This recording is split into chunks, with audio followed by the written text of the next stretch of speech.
You're watching Tales from the Block. Hit that like button and subscribe. New stories drop every day. The night air in South Central feels heavier when you got a gun tucked under your hoodie. Everything sounds sharper. The buzz of the streetlight, the hum of a passing car, even your own heartbeat. I was parked across the street from the house on 112th, the one with the rusted gate and the busted porch light. That's where Marcus stayed now. The same Marcus who pulled the trigger that took my brother Tyrone away from me. I've been waiting 2 months for this night. 2 months since Ty's blood soaked into the asphalt outside Mama's apartment. 2 months of silence from the cops. 2 months of we'll see what we can do. Nah, I was done waiting. The piece sat cold in my lap. A black Glock I bought off a dude behind the laundromat. Never thought I'd be the one holding one for real. Ty used to clown on me for that. "You too soft for this life, Jay," he'd say. "Stick to your sneakers and your beats." Guess life had other plans. I looked down at my hands.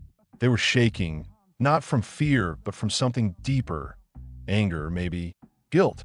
I don't even know anymore. The house across the street looked quiet. Curtains drawn. Porch light flickering like it couldn't decide whether to live or die. I stepped out the car and started walking.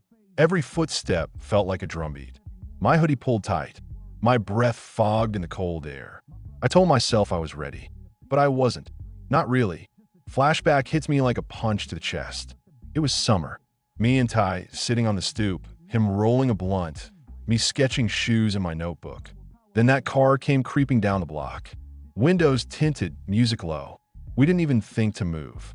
The first shots sounded like fireworks. By the time I realized they weren't, Ty was already on the ground. Blood everywhere. He looked up at me, tried to say something, but all that came out was air. I still hear it when I close my eyes, that last breath. I reached the gate, pushed it open slow. The squeak echoed too loud in the still night. My palms were slick now. My stomach twisted. Through the window, I saw a movement, a shadow crossing the living room. Marcus. He was older now, maybe late 20s. Same broad shoulders, same tattoo on his neck, that South King's crown. He had a beer in his hand, watching TV like life was normal, like he didn't take someone's brother from him. I gritted my teeth and pulled the gun from my waistband. The weight felt right in my hand this time. No turning back. Not tonight. I crept up the steps. One by one. The door was unlocked. That surprised me. Guess when you're a killer, you stop fearing death. I pushed it open. The hinges groaned. He turned fast, eyes wide. "Who the—" I aimed. "Don't move." He froze. His beer hit the floor, glass shattering. His eyes darted between me and the gun. Recognition hit him. "Jamal," he said, voice cracking. "Yo, I know you." "Shut up." My hand shook harder now. "Do you even remember my brother?" I said, my voice breaking. He blinked, confused. Then his face fell. "Tyrone." The sound of his name in that man's mouth made my skin crawl. "Yeah," I said. "Tyrone, the one you killed." Marcus raised his hands slow, eyes softening like he was staring at something far away. "It wasn't supposed to go down like that," he said quietly. "Don't feed me that. I swear, bro, we wasn't even aiming for him. That night was a mess. We were after some other dudes. Doesn't matter. You pulled the trigger." He looked down at the floor, breathing heavy. "You think I sleep at night, knowing that? You think I don't see his face every damn day?" I stepped closer, gun trembling inches from his chest. "You should have thought about that before you." Then I froze. There was something about his face. I'd seen it before, not just in pictures or news feeds. Somewhere else, years back. He noticed the look in my eyes and tilted his head. "You remember me, don't you?" "No." I lied, but the memory came anyway. I was 11. Car accident on Imperial and Crenshaw. Me and Ty were trapped inside. Smoke pouring through the dashboard. Someone yanked my door open, dragged me out. I looked up through the haze. It was him. That same tattoo, same face. He ran back and pulled Ty out too, before the car blew. That was Marcus, the man I'd come here to kill. My arm dropped a little. He saw it and stepped forward slowly. "I didn't even know he was your brother, man. When I found out, it broke me." I tried to reach out, but I raised the gun again. "Don't move. J. Listen. You think I ain't paid for it already? You think the streets let me forget?" His voice cracked, rough with guilt. For a second, I almost believed him. Then I thought of Mama, sitting in that dark apartment, staring at the empty chair. I don't care what you've been through, I said. He's gone cause of you. He nodded slowly. Then do what you came to do. The room went silent. Only the TV buzzed, showing some late-night commercial. My finger tightened on the trigger. All the pain, the anger, the sleepless nights, right here, right now. One pull, and it ends. But my body wouldn't move. I saw Ty's face in my mind, smiling, telling me I was better than this. I saw Marcus's hands trembling, just like mine. And I remembered that burning car, how he saved us both once. The gun felt heavier than ever. Then a sound outside, tires screeching, a car pulling up. Marcus turned toward the window. His eyes widened. Oh no. Before I could ask, glass shattered. Bullets tore through the front door, splintering wood and spraying dust. We both hit the floor. I crawled behind a couch, heart pounding. Marcus shouted, "Get down." More shots. The walls shook. Someone outside yelling, "You think you can flip on us, huh?" The realization hit me like ice water. They weren't here for me. They were here for him. When the gunfire stopped, the silence was deafening. Smoke filled the room, plaster dust drifting through the air. Marcus coughed, clutching his shoulder, blood seeping through his shirt. He looked at me, voice weak. "You gotta help me, man." I stared at him, still holding the gun. The man who killed my brother was bleeding in front of me, begging me to save his life. And that's when I realized the streets don't deal in right or wrong, only choices. And whatever I did next would change everything. The gunfire stopped, but the ringing in my ears didn't. Smoke hung in the air like fog over a graveyard. My heart beat so loud I could feel it shaking my ribs. Marcus lay half-hidden behind the couch, clutching his shoulder, blood spreading through his white tank top. He was breathing but barely. I could see the pain twisting his face, his teeth clenched so hard they might have cracked. Outside, tires screeched off into the night. Whoever came for him wasn't sticking around long. Still, I didn't move right away. My hands were shaking again, my mind racing between 100 voices. Finish it. Walk away. Help him. Don't be stupid. He killed Ty. Help me, man. Marcus groaned, his voice hoarse. I didn't answer. I just stared at him, the gun still in my hand, my knuckles white around the grip. The air smelled like gunpowder and cheap beer. On the floor, a picture frame had fallen face down. I picked it up. It was Marcus and some woman, smiling on a beach somewhere. A kid between them. Maybe 8, maybe 9. He had a family. I dropped the frame. Why the hell are they shooting at you? Marcus coughed, tried to speak, but blood bubbled at the corner of his mouth. Same reason they shot your brother, he said, voice trembling. Same block, different color. I frowned. You trying to say this about gang beef again? He nodded weakly. Always is. I glanced at the window, holes riddled through the glass, curtains flapping in a breeze. If they came once, they might come back to finish the job. I didn't want to be here when they did, but I also couldn't stop looking at the blood pooling under his arm. Damn it, I muttered, dropping to my knees beside him. Where's your phone? He pointed toward the coffee table. I grabbed it, thumbs shaking as I scrolled through. No pascode. I dialed 911. Before I could hit call, he grabbed my wrist. Don't. They find me, I'm done. You already are done, I said. You bleeding out. Not the cops, he rasped. They'll trace it. I got people who'll come. People like the ones who just try to kill you. I snapped. He winced, his breathing shallow. Under the sink, first aid kit. I looked at him like he was insane. But something about his tone, not desperate, not scared, calm, like he'd accepted it. I got up anyway, heading for the kitchen. The place was small and messy. Half-eaten pizza, beer cans, a baby's drawing pinned to the fridge with a magnet that said #OneDad. The drawing stopped me cold. A stick figure family, the word daddy in bright crayon letters. I closed my eyes, saw Mama crying over Ty's photo on the wall. It hit me like a weight in my chest. Every man the streets kill leaves a kid staring at an empty chair. I found a first aid kit under the sink, came back, and dropped it beside him. This gonna hurt, I muttered, tearing open some gauze. Marcus chuckled weakly. You talk like you'd done this before. Watched enough movies, I said. Now shut up. I pressed the gauze to the wound. He hissed through his teeth. The bullet had grazed his shoulder, maybe still inside. I wrapped it tight, using half the roll of bandage. When I was done, he was pale but still breathing. "You should go," he said, slumping back. "Ain't your fight. Too late for that," I muttered, looking around the wrecked living room. They saw me. They see my face. I'm a witness now. Marcus gave a half smile. "That's South Central for you.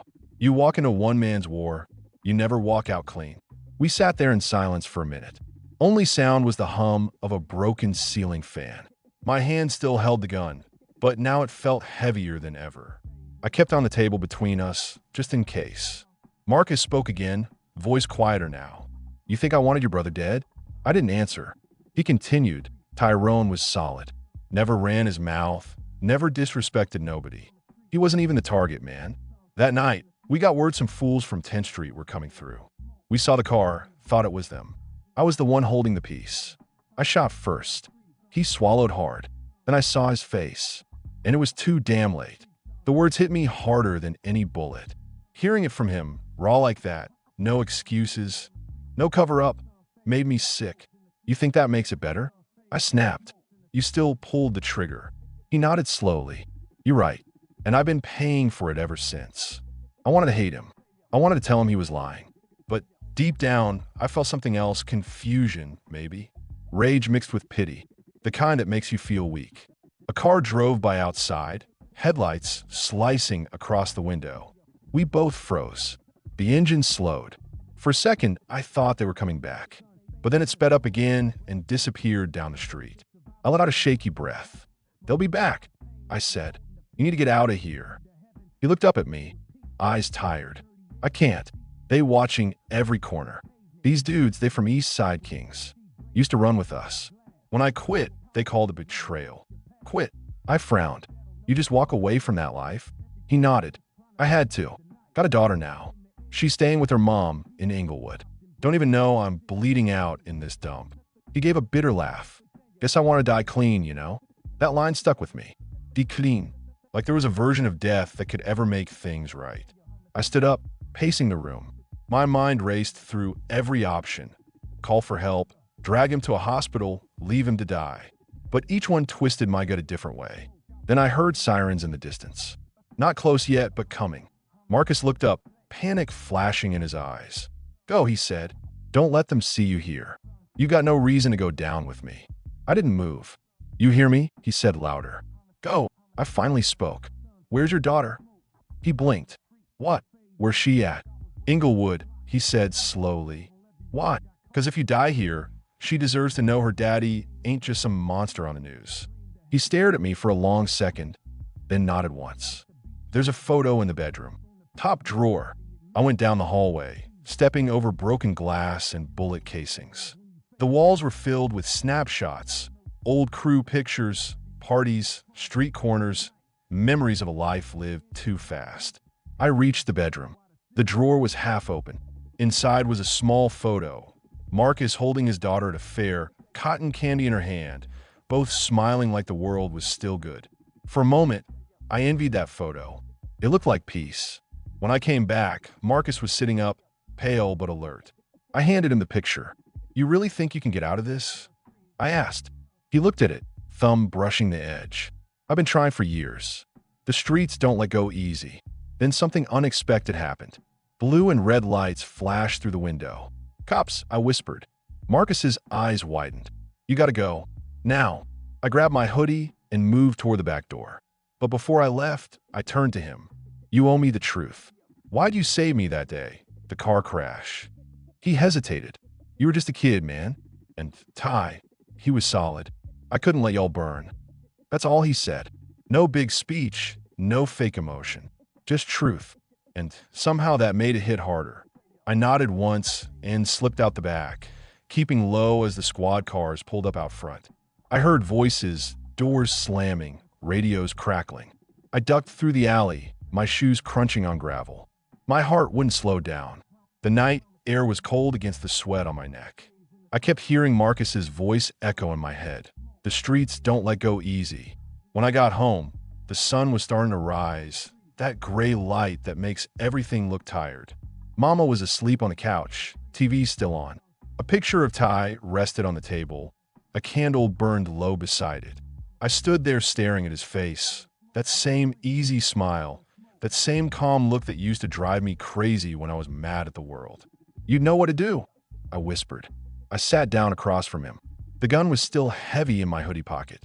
I could feel its shape pressing against my leg, cold and silent, like a secret I couldn't shake.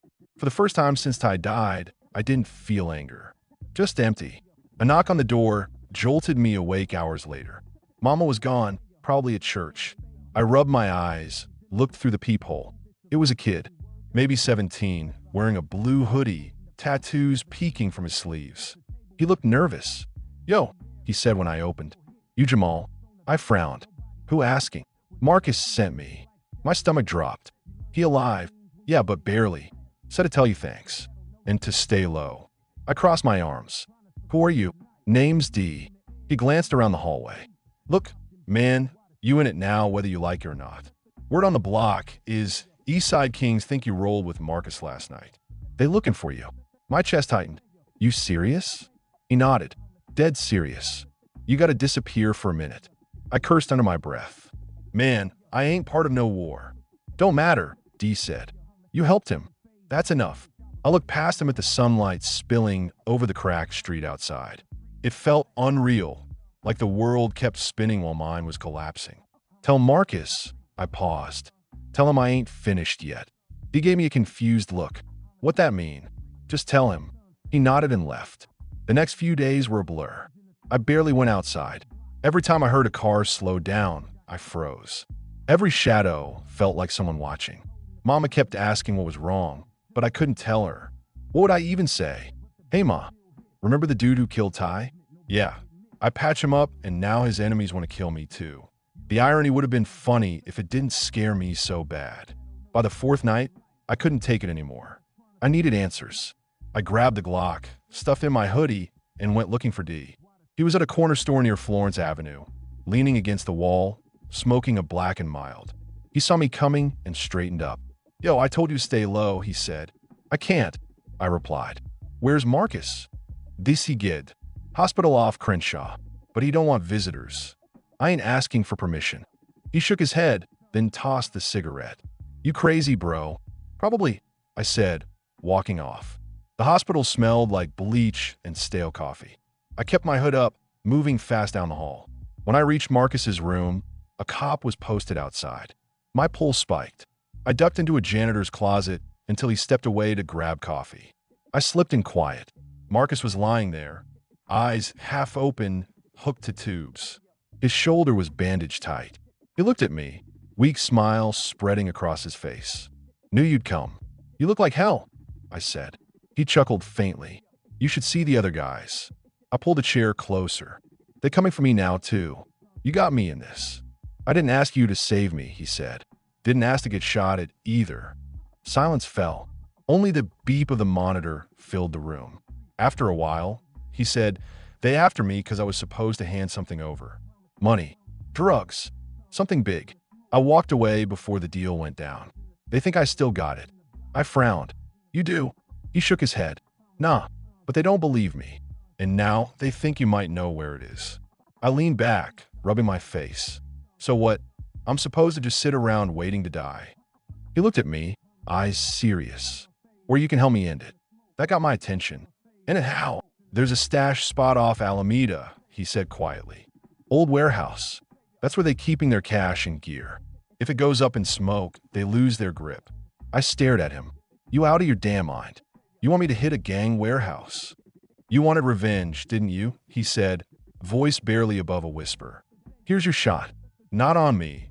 On the whole game that took your brother." I didn't answer, but his words burned in my chest. That night, I couldn't sleep.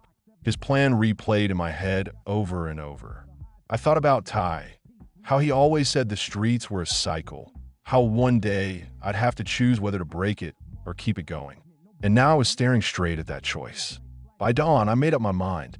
If I was gonna die in this mess, I'd die making it count. I met D again later that day, behind an auto shop. He looked surprised when I told him the plan.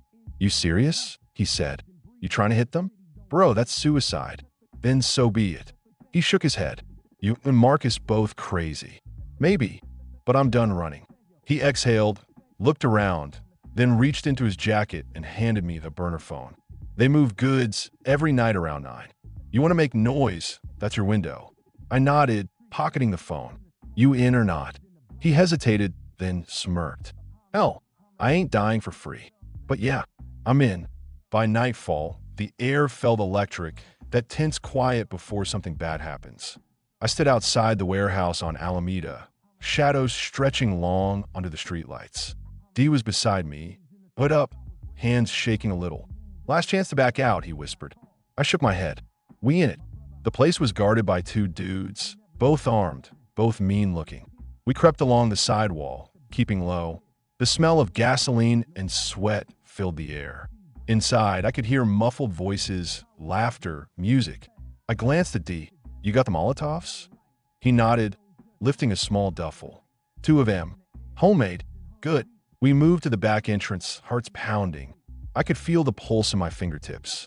Everything slowed down. The night, sounds, the wind, even my breathing. I thought of Ty. I thought of Marcus in that hospital bed. Then I thought of every man who ever said revenge fixes nothing. Maybe they were right. But tonight, I needed to find out for myself. I reached for the door handle, ready to light the fuse. And then, headlights. A car pulled up fast, engine roaring. Door slammed. Voices shouted. D cursed under his breath. They found us. We dove behind a dumpster as gunfire erupted, bullets sparking off metal. The duffel fell open. One of the Molotovs rolled out, glass glinting under the light. I grabbed it, lighter already in my hand. Jamal, don't. D yelled, but I already had. The bottle flamed bright. I hurled it toward the warehouse door. Glass shattered. Fire exploded across the entrance. The night lit up like Judgment Day. D yanked me to my feet as bullets tore past us. Come on, man. We ran, through alleys, across streets, lungs burning.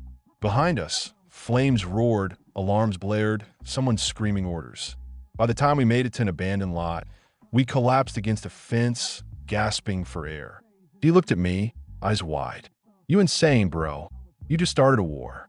I stared at the firelight flickering in the distance. No, I said quietly. I just ended one. But even as I said it, I wasn't sure I believed it. Because in South Central, nothing ever really ends. It just comes back around. And when I looked down, I realized something. My phone was buzzing. Blocked number. I answered. A voice on the other end said, You shouldn't have done that, Jamal. My blood went cold. Who is this? The line crackled. Then the voice said something that made my stomach drop. You think Marcus your friend? He the one who set your brother up. The call ended. I stood there frozen, phone still pressed to my ear, heart slamming in my chest. The world tilted sideways. Everything I thought I knew, the guilt, the forgiveness, the reason I didn't pull the trigger, it all turned to ash in one sentence. If it was true, then I'd been protecting the man who betrayed my brother all along. It's been 2 days since I left Marcus bleeding on that cold pavement. 2 days of silence that screams louder than gunshots. South Central feels different now, like the whole block's holding its breath. Word spread fast. Tyrone's little brother pulled a gun on one of the South Avenue boys and walked away alive. Half the hood calling me reckless, the other half calling me real. But I don't feel either. I feel hollow. I've been sitting on the curb outside Mama's house every night, watching the streetlights flicker. The same ones Tyrone used to fix when the city wouldn't. Light makes people feel safe, he said once. I never understood what he meant until now. Without him, even the light feels dirty. Joe, Hamad. I turn. It's Dante, my cousin, wearing that red hoodie like a badge of honor. He'd been rolling with some bloods out on Hoover, always chasing trouble like it's validation. You good, cuz? He asks, sitting beside me, lighting a blunt. I'm straight. He passes it my way. I take a drag, but it burns like guilt. Word is you ran up on Marcus, he says, exhaling smoke. That true? I don't answer. He smirks. Guess it is. You got heart, I'll give you that. But yo, you can't stop halfway. That's weakness in the streets. Maybe I ain't trying to be street no more. He laughs. Bro, this is who we are. You think you could just step off? Tyrone wouldn't want you going soft. Don't speak on my brother. My voice comes out sharp. He leans back, hands up. Damn, my bad. I'm just saying, blood for blood, man. That's the only language people understand out here. I look down at the pavement, at the faded chalk marks where Tyrone's body once lay. Maybe that language the reason we all keep dying. Dante shakes his head. You sound like an old head, Jamal. Forget all that moral talk. The block don't care about your feelings. Either you move, or you get moved on. He gets up, daps me on the shoulder. I heard Marcus still breathing. Word is he's out the hospital. You better handle that before someone else does. Or before he comes for you. He walks off, leaving that sentence hanging like a death sentence I ain't ready to face. Later that night, I head down to Crenshaw Boulevard, trying to drown my thoughts in noise. The strip's alive, cars sliding low and loud, speakers thumping bass that shakes the asphalt. I see faces I know, faces I don't. Everyone's hustling something. Weed, beats, dreams. I stop by Reggie's corner store, grab a soda, and lean against the wall. That's when I see Keisha, Tyrone's girl.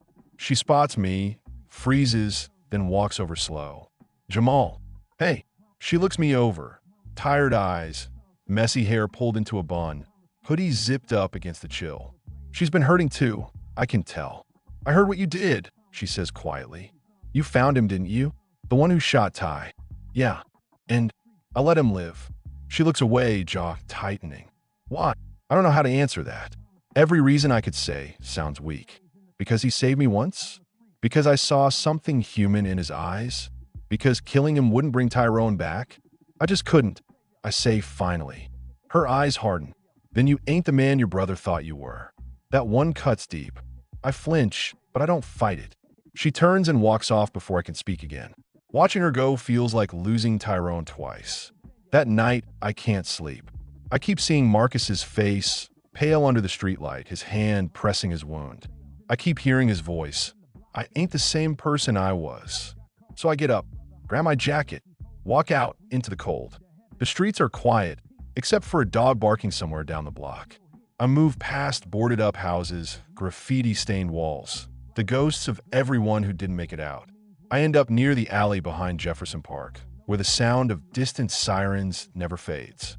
That's where Tyrone used to meet his boys back when he was alive. That's where it all started. I sit on a dumpster, look up at the sky, but all I see is smoke and city glow. That's when I hear footsteps. Slow, careful. Didn't think you'd come out here alone. I turn. Marcus. He's limping, hoodie zipped up, arm in a sling. His face still swollen, eyes tired but alert. He looks like he's been through war. Maybe he has. You follow me? I ask. Nah, I figured you'd end up here. It's what people do when they got ghosts. We stare at each other for a long second. The air between us heavy. You should have killed me, he says. Would have made things easier. For who? For both of us. I shake my head. I ain't trying to be that dude no more. Marcus steps closer, wincing with each movement. You think it's how it works? You walk away once, and suddenly you clean? That's not how South Central plays, Jamal. You made your move. Now people watching. I didn't ask for no audience. Too late. Word spreads. My crew think I'm soft now. They think I let you punk me. He pauses, then sighs. I ain't got much left, man. My own people don't trust me. Cops been sniffing around. I'm one step from the grave or a cell. Then maybe it's time you stop. He laughs bitterly. Stop? What else I got? You think I wanted this life? I was born into it same as you. But you got a choice right now. Don't waste it. The irony hits me. The man who killed my brother telling me to live better. Why'd you do it? I ask. Why'd you shoot him? Marcus looks away. The silence stretches. Then he says, it wasn't supposed to go down like that. We were gunning for Dante, your cousin. He's the one who jacked my boy's car. But Tyrone stepped in. Wrong place, wrong time. The world stops. My blood runs cold. You saying Dante got my brother killed? Marcus nods slowly. He set all off. I feel my fists clench, rage boiling up like fire in my chest. Everything starts making sense. Dante pushing me to finish the job, trying to bury his own mistake. I take a step back, heart pounding. You sure about that? I don't gain nothing from lying to you, Jamal. The anger turns to something darker, betrayal. My own blood caused this. My brother's death wasn't random. It was family business. By the time I get home, the sun's rising. Mama's asleep on the couch, clutching Tyrone's photo like she does every night. I look at her and feel the weight of every bad choice pressing down on me. I head straight to my room, sit on the edge of the bed, and stare at the wall. My mind's racing. Dante's voice, Marcus's words, Keisha's disappointment, all colliding in a storm I can't control. I pull out the gun from under my mattress, the same one I used on Marcus. My reflection in the metal looks like someone I don't recognize anymore. If Marcus is telling the truth, then Dante's the reason Tyrone's dead. And if that's real, I don't know if I got in me to let that slide. Later that day, I go find Dante. He's posted up by the liquor store with his crew, laughing like the world don't got cracks in it. Yo, D, I call out. He turns, grinning. What's good, cuz? You finally come to your senses. Yeah, I say, walking closer. I came to talk. His smile fades a little. Talk about what? I stop a few feet away, staring dead at him. You remember that car you jacked a few months back? That blue Impala. He frowns. Yeah, what about it? That belonged to Marcus's crew. You knew that, didn't you? He hesitates. Man, I don't remember. Don't lie to me. The street goes quiet. His boys look at each other, sensing something's off. Dante licks his lips. All right, maybe I knew. So what? That's how this game go. You started the war that killed Tyrone. He steps back, shaking his head. Nah, you got it twisted. I just talked to Marcus. I snap. He told me everything. Dante's eyes go cold. You talking to that fool now? You tripping, Jamal. He's playing you. I pull the gun from my waistband, not to shoot, but to make him listen. His boys scatter instantly. It's just me and him now. Two cousins. Two sides of the same curse. Tell me the truth. I say, voice trembling. He looks scared now, but still trying to act hard. Yeah, I jacked that ride. But Ty wasn't supposed to get caught up. That's on him, not me. No, Dante, I whisper, eyes burning. That's on you. For a second, neither of us moves.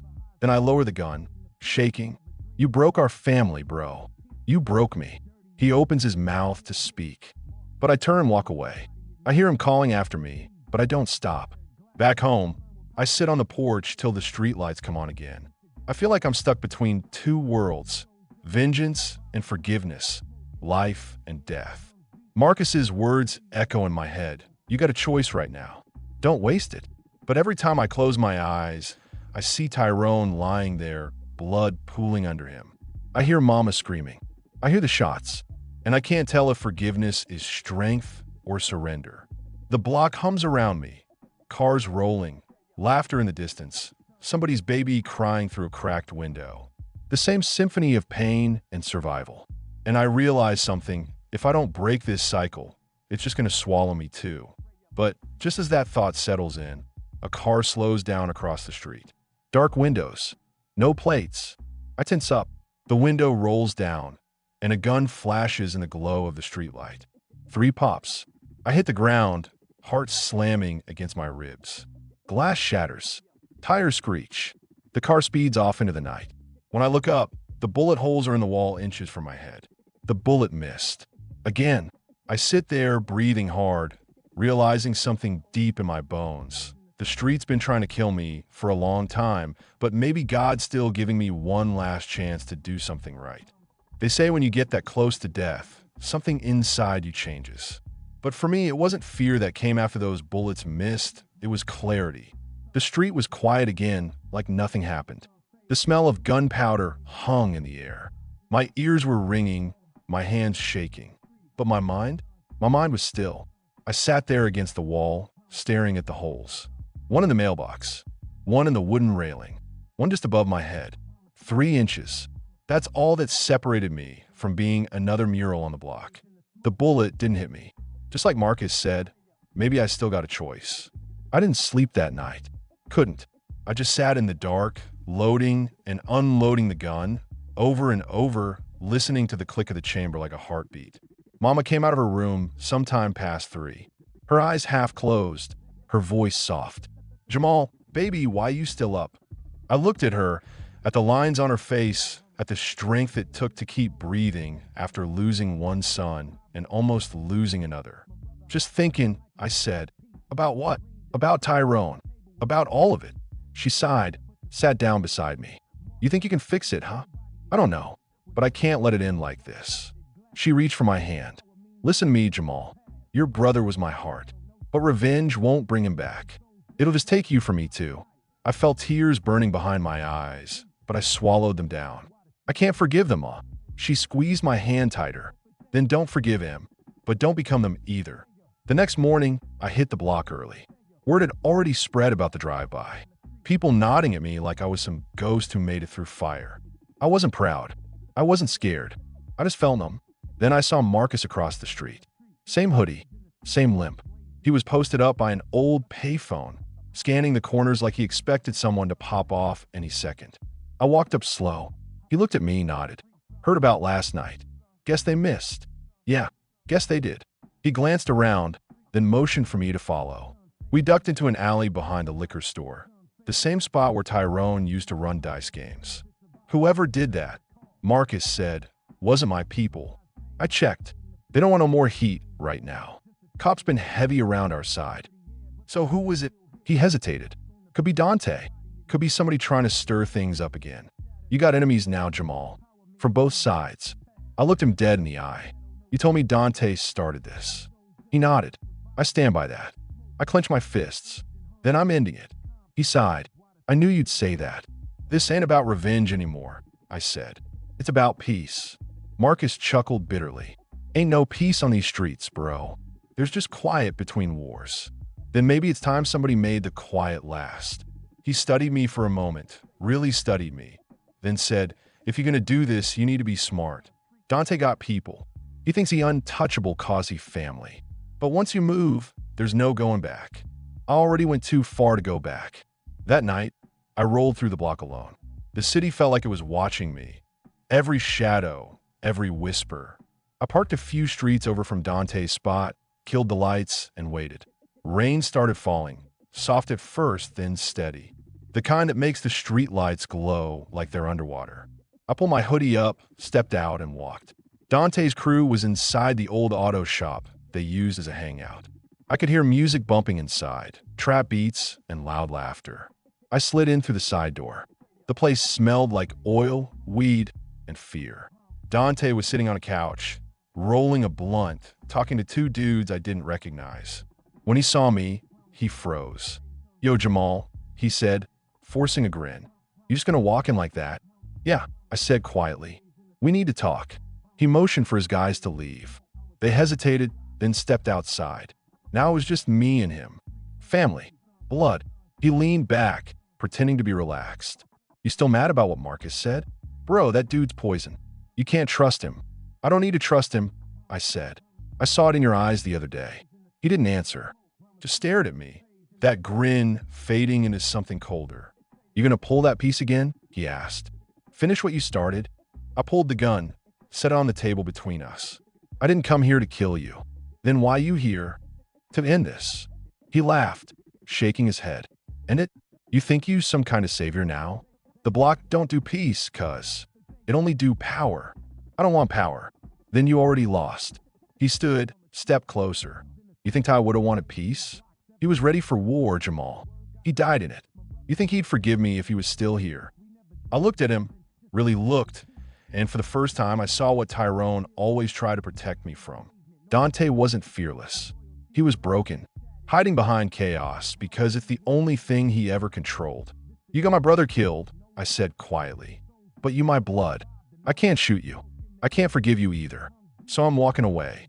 He blinked, confused. Walking away? Yeah, I'm done. You want the block? Take it. You want the name? Keep it. I'm finished. I picked up the gun, unloaded it, and dropped the bullets on the floor. The sound echoed like thunder in that empty shop. Then I turned and walked out. I didn't make it 3 steps before I heard the click behind me. Don't turn your back on me, Dante said. I froze. Rain dripping from my hood. You think you can just walk away like you better than me? Like you clean now? Dante, don't. Turn around. I turned slow. He was pointing my own gun at me. Hands shaking. Eyes wild. You ain't going nowhere, Jamal. You made me look weak. Now I gotta remind people who the hell I am. I took a step closer. You pull that trigger, and Mama loses both her sons tonight. He hesitated. For a split second, I saw it, the doubt, the pain, the fear. Then a voice from the doorway, don't. Marcus. He was standing there, soaked from the rain, one hand tucked under his jacket. "Put it down, Dante," he said. "You ain't built for this. Man, stay out of this." Dante yelled, "You got no say in family business." Marcus took a step forward. "I'm the reason this family bleeding. I got plenty to say." The tension in that room could have cut glass. 3 men, 1 gun, a storm outside and a storm inside. "Dante," I said softly, "please." He looked between us, me, Marcus, the gun, and I could see his hands trembling harder. Then everything happened in one heartbeat. Dante flinched. A flash. A deafening crack. I hit the floor. For a second, I thought I was dead. But when I looked up, it wasn't me. Marcus was standing there, holding his side, blood spreading fast. He'd stepped in front of me. "Marcus!" I shouted, catching him before he fell. He smiled weakly, blood on his teeth. "Guess the bullet finally found me." Dante dropped the gun, stumbling backward, eyes wide. I didn't even look at him. I just pressed my hand against Marcus's wound, tried to stop the bleeding. "Stay with me, man," I said. "Stay with me." He looked up at me, his voice barely a whisper. "You still got that choice, Jamal. Don't lose it." Then his eyes went still. The rain outside sounded like applause from hell. I don't remember much after that. I remember sirens, flashing lights, Dante running, cops shouting, hands pulling me away from Marcus's body. I didn't resist. I just stared. For the second time, I watched somebody die to save me. By the time morning came, I was sitting on the curb again. Same spot as always. The blood washed away by rain, but the stains still there in my mind. Detectives came by. Questions, paperwork, lectures. They said Marcus's death would be ruled self-defense. They said Dante was on the run. They said I was lucky. Lucky! That word don't fit right in a world where luck always costs somebody their life. Mama came to get me. She didn't ask for details. She just held me. For a long time. I wanted to tell her everything. How I almost became the thing Tyrone died fighting against. How Marcus died protecting me. How Dante's face keeps flashing in my head. That mix of guilt and terror. But I couldn't speak. I just held on tighter. A week later, I found myself standing at the edge of the Los Angeles River, watching the water move slow and dirty. I've been coming there every day since. It's quiet there. Feels outside of time. I threw my gun into the water, watched it disappear beneath the current. Felt a weight lift, not off my shoulders, but out of my soul. That night, I got a call from Keisha. "Hey," she said, voice low. "I heard about what happened." "Yeah. Marcus, he didn't deserve to go out like that." "No," I said. "He didn't." There was a pause. Then she said, "Tyrone would have been proud of you." I almost laughed. For what? Letting everybody die around me. For choosing to stop it. Her words sat heavy. Maybe she was right. Maybe Tyrone didn't want another body for his. Maybe all he ever wanted was for me to survive. That night, I dreamed of the alley again, the one where Tyrone died. But this time it was empty. Clean. Quiet. The blood was gone. The light was steady. When I woke up, I realized that maybe peace ain't something you get. It's something you fight for differently. Marcus died to give me a second chance. Tyrone died, trying to protect me. I can't waste that. So I made a choice. I started volunteering at the community center down on Vernon, helping kids with school, teaching them how to stay off the corners. The same streets that once tried to bury me, now I'm trying to rebuild, one kid at a time. Still, some nights when the sirens echo down the boulevard, I feel it creeping back. The anger, the memory, the ghost of who I almost became. But then I remember Marcus's last words, "You still got that choice." And I breathe, because maybe that's what redemption really is, not erasing your past, but choosing something better one day at a time. You're watching Tales from the Block. Hit that like button and subscribe, because this one's the end of it all. 6 months. That's how long it's been since the night Marcus died in that auto shop. Since the rain washed his blood into the gutter and carried my guilt somewhere the city don't care to remember. 6 months since I walked away from the game, the block, the noise, or at least tried to. I still live in the same house on 52nd and Western, same porch where Tyrone used to kick back with a beer, same cracked concrete steps where Mama waters her plants every morning. But something about it don't feel the same anymore. Maybe because I'm not the same anymore. The block moves slower now. Or maybe I'm just seeing things clearer. The same cars still roll by, same kids still riding bikes through puddles, same sirens humming in the distance, but I hear them different now. They don't sound like warning anymore. They sound like memory. Every afternoon, I walk down to the community center on Vernon, the same one I used to clown as a kid. Now it's like my second home. The building smells like chalk dust and old sneakers. Paint peeling off the walls, but the heart's still strong. I run a little after-school program there. Nothing fancy, just homework help, basketball, and a chance for the younger ones to stay off the corners. We call it Tyrone's Table. Got his name painted big on the wall in red and white. For every brother who never got his second chance. Sometimes when the kids laugh, I catch myself smiling for real, the kind of smile that don't hurt. But peace is fragile in South Central. You blink and it shatters. It started with whispers. Someone spotted Dante back on the block. Word was he'd been hiding out in Long Beach, working under a fake name, laying low till things cooled off. But now he was back, and not quiet about it. Ain't gonna lie, my stomach turned when I heard. I didn't know if it was fear, anger, or something deeper. The past got a way of digging you up when you think you buried it good. I tried to shake it off. Told myself I wasn't that guy anymore. Told myself I had changed. But change don't mean much when the devil got your blood. That night, I closed up the center late. The street was quiet, just the sound of rain on the pavement. I was locking the door when I heard a voice behind me. Still playing teacher, huh? I froze. Turned. There he was, Dante. Same red hoodie, though faded now. Same smirk, though it didn't hide the pain in his eyes. Dante. Been a minute. Huh? He said, stepping closer. His face was leaner, his hair shorter, eyes darker. He looked like a ghost wearing skin. What you want? I asked. He shrugged. Just wanted to see how my cousin doing. You out here savon the youth now? Ain't that something? Why are you here? He looked around the empty street. Ain't got many places left to go. My name don't open doors no more. My boy's either locked up or buried. Guess I figured if anybody'd still talk to me, it'd be you. You got some nerve, I said. He nodded, like he expected that. I know I messed up. I know Ty's blood on my hands. And Marcus, he shouldn't have died that night. So why you back, Dante? He looked down at the ground, rain dripping off his hood. 'Cause I can't sleep, Jamal. Every night, I see him, Tyrone, Marcus, all of them. I see you too. I ain't looking for forgiveness. I just needed to tell you I'm done running. You expect me to believe that? He sighed. I don't care if you believe it. I just need you to know. For a second, we stood there, the rain pouring between us like a curtain. Then he said something that made my chest tighten. They talking about you, you know? Saying you the one who changed the game. That you turned peace into power. Some of the young-ins even following your lead. I ain't no leader. Could have fooled me. He smiled faintly, then turned to leave. Before he walked off, he said, be careful, cuz. The streets don't like change. They like blood. The next morning, I woke up to sirens. News travels fast here, faster than truth. Someone shot up a convenience store on Florence Avenue. 2 bodies. One was a kid, maybe 17. When I got there, yellow tape flapping in the wind, the world felt heavier. I saw faces I recognized, boys from the center standing behind the crowd, eyes wide, quiet for once. One of them, Reggie, whispered they say it was payback. For what?